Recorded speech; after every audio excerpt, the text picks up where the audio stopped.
என்னை இவ்வளவு சிறப்போடு வளர்த்து ஆளாக்கினாரு. என் தாய் தந்தைக்கு என்ன தீவினை நடக்க போகுதோ ஒன்றும் புரியவில்லை. சுந்தரா, சுந்தரா, நீ எவ்வளவு அழாதம்மா எனக்கு ஆறுதல் சொன்னாலும் என்ன போய்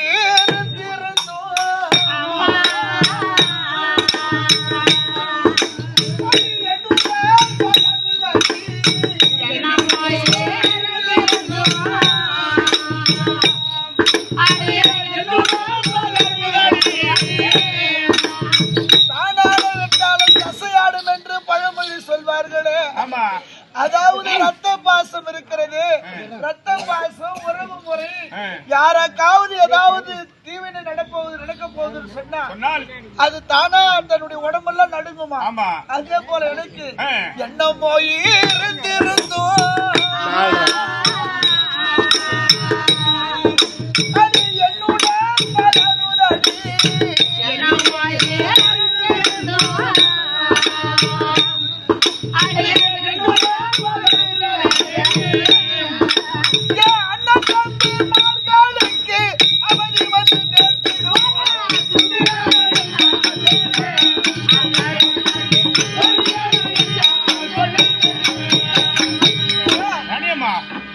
படுத்து உறங்கும் பொழுது கண்ட கணவனுடைய பலனாக என் தாய் தந்தைக்கு என்ன நடக்குமோ, எனக்கு கூட பிறக்கவில்லை என்றால் உறவு முறையில் அண்ணனாக நிறைய பேர் இருக்காங்க.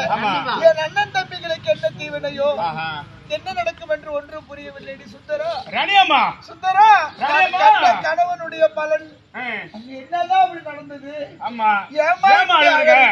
அப்படின்னு கேட்கிறேன். சுந்தரா, நாளை பாடுகளத்தில்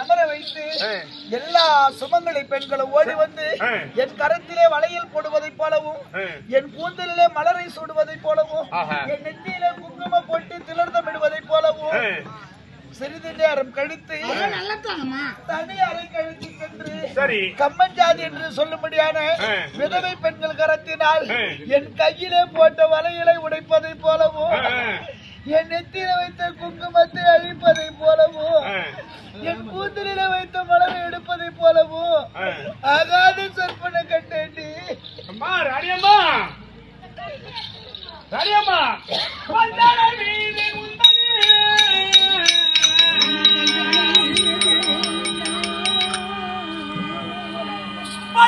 மீதன் உந்தது நான் பக்கத்தில் இருக்கும் போது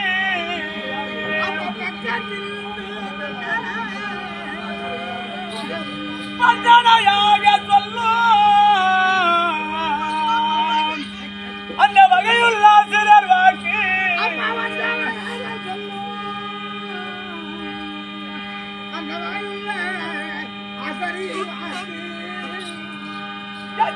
என் செவிக்கும் கேட்கவில்லை அம்மா. இந்த பஞ்சனை அடியாலைக்கு பஞ்சனை உன் அடியாலைக்கு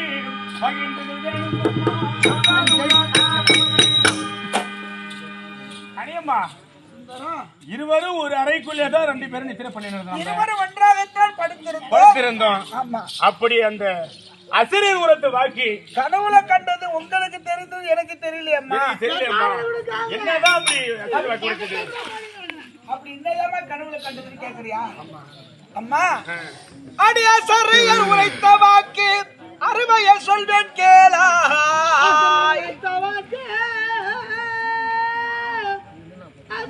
உரைத்த வாக்கு அருமைய சொல்வேன் கேளா. சுந்தரா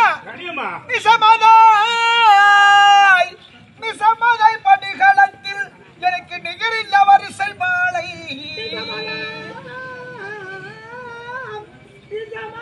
படிகளத்தில் எனக்கு நிகரில்ல வரிசை மாலை.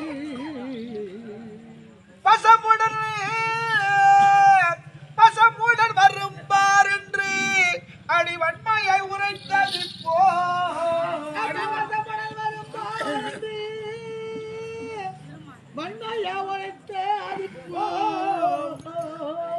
என் இசையாண்ட தந்தை கெட்ட தீவினை வருமோ. கண்ட கடவுளுடைய பலனாக என் தாய் தந்தைக்கு என்ன நடக்குமோ, சரி என்னுடைய உறவு முறையில் இருக்கும்படியான அண்ணன் தம்பிகளுக்கு என்ன நடக்குமோ, அந்த இழிகுலத்தோனோடு வாழவில்லை என்றாலும் இந்த தொண்டை தாலி கட்டினார் அந்த ஆளுக்கு என்ன நடக்குமோ, சரி ஒன்று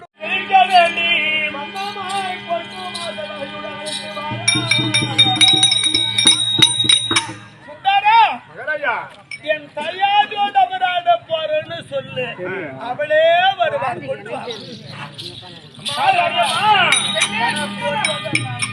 அதிபதியான பொண்ணு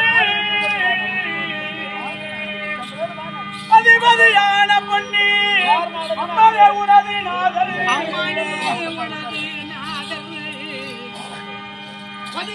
17 நாள் அந்த பாத்து வந்தாய் அதிர்த்தி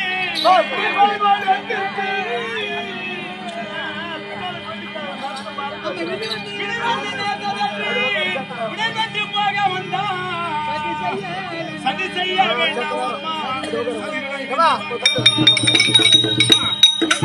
அதாவது என்ன வேணா நடிங்க அப்படின்னு சொல்லுது. அதனால அதாவது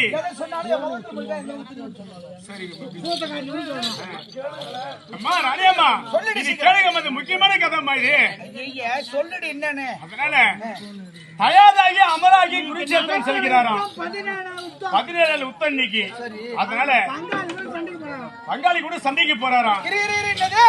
தயாராகி அமரே இன்று சண்டைக்கு வரக்கூடிய ஆளு பாண்டவரை ராஜாக்கள் பிறந்த அர்ஜுனன். ஆமா, அவரு சந்திரகுல பரம்பரை சத்திரியன். அவரு சண்டைக்கு வராரு. இந்த ஆளு இழுகுலத்தான். எப்படி தயாது என்ற வார்த்தை சொல்லலாம்? அவருக்கு இவருக்கு என்ன உறவு? எப்படி பங்காளி என்ற வார்த்தை வந்தது? இதுக்கு ஏதாவது விளக்கம் சொன்னாரா? அதனால இங்க இருந்தா தெரியாது, நாம அங்க போனா கண்டுக்கலாம். அப்ப விளக்கம் உங்ககிட்ட சொல்லலையா? எது சொல்ல சுந்தரா சரியாமா நான் வாரே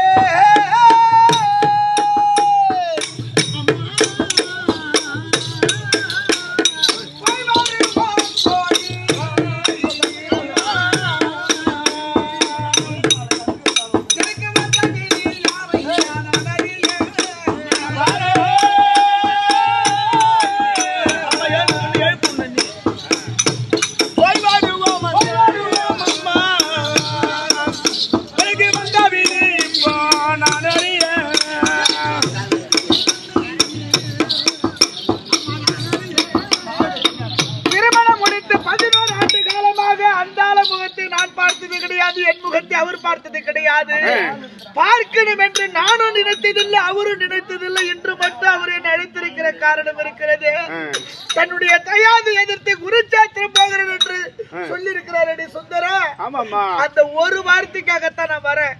அடி நண்பாரே அம்மா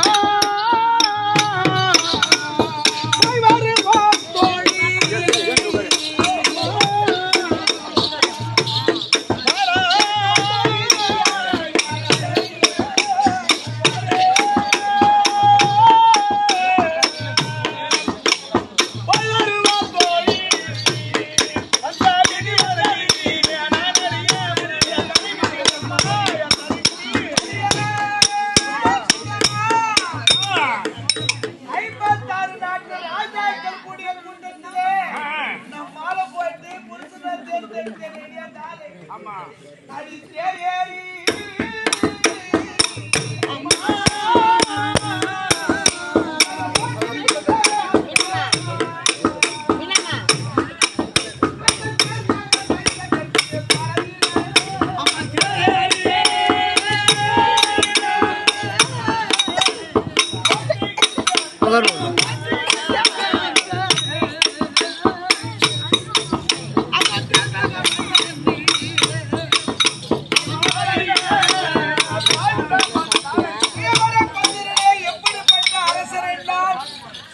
மணிமுடி தரித்த அண்ணர் எல்லாம் வந்திருந்தார்கள். அவர்கள் மத்தியில இந்த ஆளுக்கு நான் மாலை போட்டினடி அடி தேரி அடி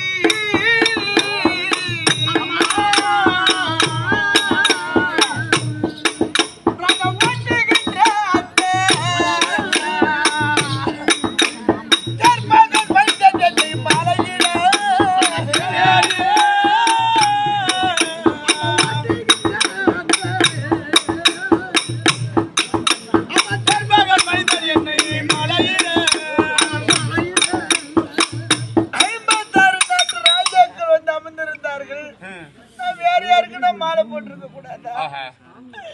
அந்த ஆளு கழுத்துல நான் மாலை போட்டு என் கழுத்துல அந்த ஆளு மூணு முடிச்சு போட்டு தாலி கட்டினாரு. அன்று முதல் இன்று வரை எனக்கு ஆறா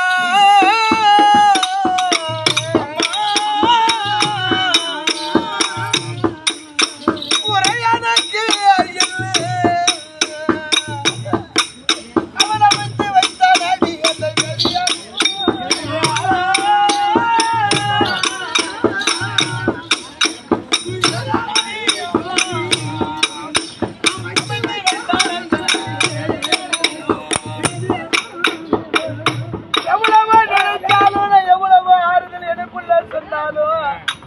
அந்த ஆளுகிட்ட நான் சேர்ந்து வாழ்வதே கிடையாது. 11 வருஷமா பிரிந்து வாழ்கிறேன். அப்படி இருக்கும் பொழுது அதை நினைச்சாலே எனக்கு தீரா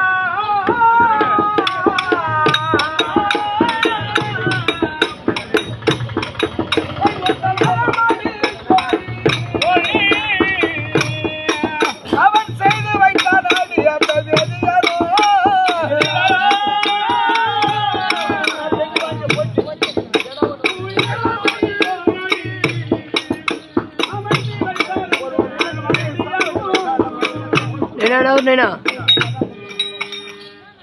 அன்று மாலையிடும் பொழுது அந்த ஆள் முகத்துல நான் பார்த்தேன். அதோட கடைசி அவர் முகத்துல நான் வைத்தது கிடையாது, என் முகத்தில் நான் வைத்தது கிடையாது. இன்றைய தினத்திலே குருச்சேத்திரத்துக்கு தன்னுடைய தயாரி எதிர்த்து குருச்சேத்திரம் போறேன்னு சொன்னதுனாலதான் அந்த ஒரு வார்த்தைக்காகத்தான் இவ்வளவு தூரம் நான் வந்திருக்கிறேன். ஆனா வந்தேன்னு தவிர அவர் முகத்தை நேரா பாக்குறதுக்கு என் மனம் ஒப்புக்கொள்ளவில்லை.